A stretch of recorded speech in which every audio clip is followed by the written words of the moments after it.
Doctor Yunus বাংলাদেশের মানুষকে সুদের ব্যবসার বিরুদ্ধে ঝাঁপাই পড়াইছে। আর প্রতিটা জাতি পুরো একটা জাতিকে জিম্বি করে রাখছে তৎকালীন টাইমে।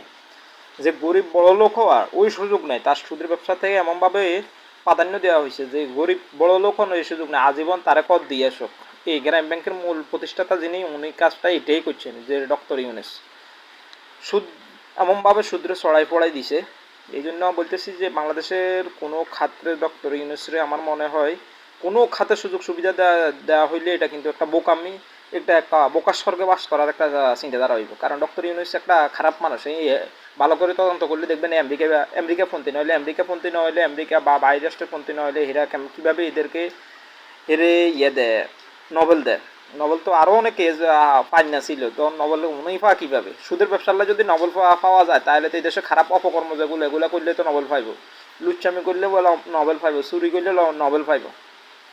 এটাতে বলতেছি যে ডক্টর ইউনূসের কোনো পদবিতে নয়, জিজ্ঞেস করা দরকার না বাংলাদেশের কোনো পদবি নেই।